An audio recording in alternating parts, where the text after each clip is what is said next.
लेकिन चलिए आज की शो की शुरुआत कर रहे हैं। उससे पहले हमारी आज की हेडलाइन, कमज़ोर होता रुपया। जी हाँ, रिकॉर्ड लो पर रुपया जाके अब पहुंच गया है और $1 की कीमत $90 के पार अब जाती हुई दिखाई दे रही है। तो हम पहले समझ लेते हैं कि जब रुपया कमज़ोर होता है तो आपकी जेब पर, आपकी बचत पर, आपके निवेश पर इसका क्या असर पड़ता है। तो कमज़ोर रुपया दरअसल होता क्या है? जब हम कहते हैं कि रुपया गिर रहा है, इसका मतलब ये है कि $1 खरीदने के लिए हमें पहले से ज़्यादा रुपए देने पड़ रहे हैं। जैसे कि $1 की कीमत पहले कुछ दिनों तक हमने 80 देखी, 85 देखी और अब ये 90 के पार जा चुकी है। तो यानी रुपया कमज़ोर हुआ है। अब क्या होगा? भारत तेल, दवाइयाँ, मशीनों, मोबाइल जैसे बहुत सारे सामान विदेशों से खरीदता है। इसीलिए डॉलर महंगा होने पर हमारी लागत बढ़ जाती है और इसका सीधा असर महंगाई और निवेशों पर पड़ता है। महंगाई जब बढ़ती है तो क्या होता है? देखिए, महंगाई बढ़ती है, जब भी आपसे हम बातचीत करते हैं, इन्वेस्टमेंट की बातचीत भी करते हैं, तो आपको कहते हैं कि आपको महंगाई से ज़्यादा रिटर्न मिले। इसीलिए आपको इक्विटी जैसे इन्वेस्टमेंट या एसेट क्लास का चुनाव करना चाहिए, चयन करना चाहिए। तो जब महंगाई बढ़ती है तो असली रिटर्न कम हो जाता है। आयात महंगे होने से रोजमर्रा की चीजें भी महंगी हो जाती हैं। मान लीजिए आपकी एफडी, ठीक है, 6% ब्याज दे रही है, लेकिन महंगाई 7% हो गई है। इसका मतलब है कि आपकी कमाई असल में 1% घट रही है। जी हां, कम हो गई है। शेयर मार्केट में उतार चढ़ाव बढ़ जाता है। अब रुपया गिरने पर विदेशी निवेशक जो होते हैं अक्सर भारतीय बाजार से बचकर निकल जाते हैं, पैसे निकालना शुरू कर देते हैं, जिसको हम FIIs कहते हैं कि लगातार बिकवाली कर रहे हैं, वो और ज्यादा बढ़ जाता है। उदाहरण, अगर एक हफ्ते में FII 7,000 करोड़ के शेयर बेच दें तो बाजार 2 से 4% तक गिर सकता है और ऐसा हमने कई बार होता हुआ भी देखा है। इससे निवेशक जो है घबरा जाते हैं, लेकिन ये छोटी अवधि की हलचल होती है, इसका लंबा इंपैक्ट नहीं होता, लेकिन नीजक रिएक्शन तुरंत प्रभाव से हम देखते हैं कि बाजार गिर जाता है।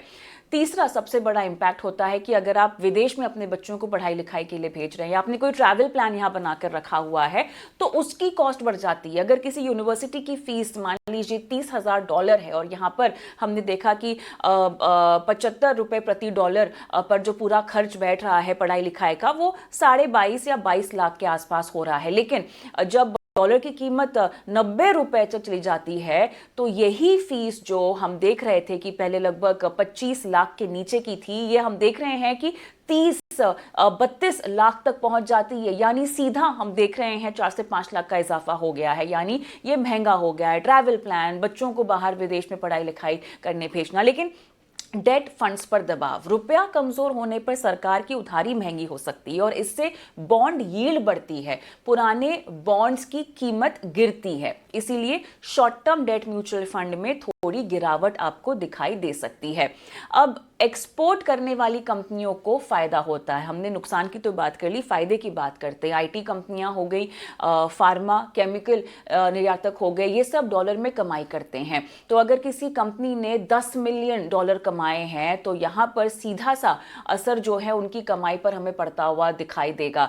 90 के पार अगर डॉलर की कीमत चली गई है तो यहां पर उनकी कमाई अधिकतर समय हम देखते हैं कि बढ़ जाती है और मुनाफा बढ़ता है। इन सेक्टर्स को, इन शेयरों को भी हम देखते हैं काफी हद तक सपोर्ट मिलता है। NRIs को ज्यादा पैसा मिलता है। विदेश से पैसा भेजने वालों के लिए कमजोर रुपया फायदेमंद होता है। पहले $1,000 भेजने पर लगभग 75,000 यहां पर इनको मिलते थे, तो अब जो है 90 रुपए के पार की कीमत हो गई है। तो आप समझ सकते हैं कितना फायदा उसी के मुताबिक अब इनको होता हुआ दिखाई देगा।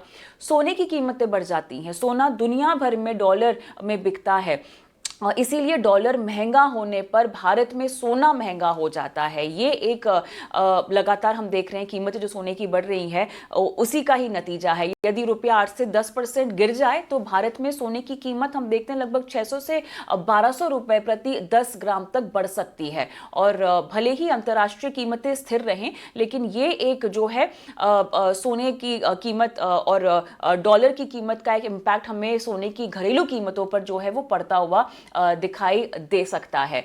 और अब यहाँ पर जैसे कि मैंने आपको बताया कि कीमत 1,000 2,000 जैसे डॉलर बढ़ता है, उसकी कीमत बढ़ती है, रुपया कमजोर होता है, तो उसके मुताबिक हम इन कीमतों पर असर पड़ता हुआ देख रहे हैं। विदेशी फंड्स अच्छा रिटर्न देते हैं। अमेरिकी या ग्लोबल फंड्स में निवेश करने पर आपको 2 तरीके का फायदा मिलता है, यहाँ के शेयर बाजार का रिटर्न और डॉलर के मुकाबले रुपया गिरने का जो रिटर्न है वो आपको मिलता है। उदाहरण, अगर S&P 500 ने 8% रिटर्न दिया है, रुपया 6% गिर गया है, तो कुल करीब 14% तक का आपका रिटर्न हो सकता है।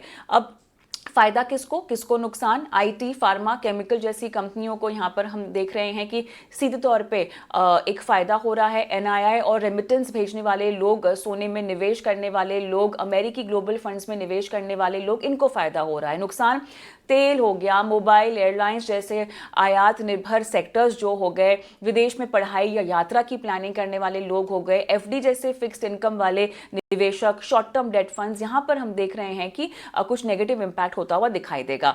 अब कमजोर रुपया हमेशा बुरा नहीं होता है, कुछ जगह नुकसान होता है, लेकिन कई जगह मजबूत फायदे भी आपको मिलते हैं। अगर आप समझदारी से निवेश को बांटकर चले, थोड़ा भारत में, थोड़ा विदेशी बाजार में, थोड़ा सोने में, थोड़ा, तो यहां पर ओवरऑल रुपए की गिरावट से आपका निवेश जो है इतना ज्यादा घाटे में नहीं जाएगा, सुरक्षित रहेगा और मजबूत भी रह सकता है। इसीलिए बहुत जरूरी है स्मार्ट रहें, घबराएं नहीं और निवेश करते रहें। लेकिन चलिए शो की ओर अब रुक करते हैं और शुरुआत करते हैं विमेंस वेडनेसडे की।